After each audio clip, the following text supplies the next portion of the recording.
Hello mga ate ko! Ay, magpapaganda tayo kasi gabi lang. Tutulog kasi tayo.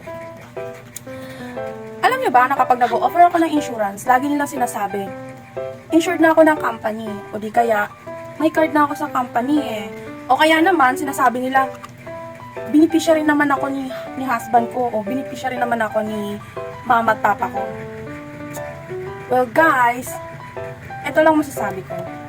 Mas maganda pa rin pag meron kang sariling insurance. Kasi, iba ang insurance, iba ang HMO. Ang HMO, na covered ka ng company or beneficiary ka ng mga kung sino-sino, nagagamit mo lang yon kapag nasa company ka na. Ang tanong ko sa'yo, pag wala ka na sa company ba, gamit mo pa rin ba yung HMO mo? Diba kadalasan pag nag-resign tayo, sino-surrender natin yung mga HMO natin, card. So, basically, hindi mo na talaga magagamit yon. Unlike pag insured ka, sarili mong pangalan, ikaw ang makikinabang noon. And sa life insurance is, mayroon itong investment, pang-retire, meron din after 10 years, may makukuha ka na. So, meaning, life insurance is, habang buhay ka pa, magagamit mo na. Pero bago ang lahat, meron na pala ako ditong mask.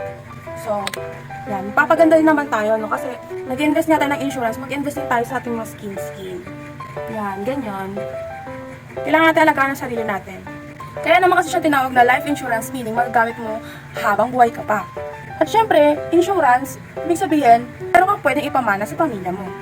Anything happens, meron kang may papamana.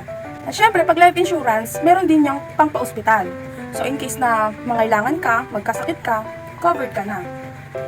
Kahit wala ka na sa company, kaya yung sinasabi nila na covered na ako ng company, paano kung mag-resign ka? Paano pag ma-retired ka na, matanda ka na? Diba? Hindi mo na magagamit yun. Babad lang natin yan ng mga ilang minuto. Kasi kailangan din natin mag-invest sa ating mga skill. Hindi naman kasi tayo forever nasa company. Hindi tayo forever nagtatrabaho, natanda din tayo. Pag tanda mo, diba, may retirement.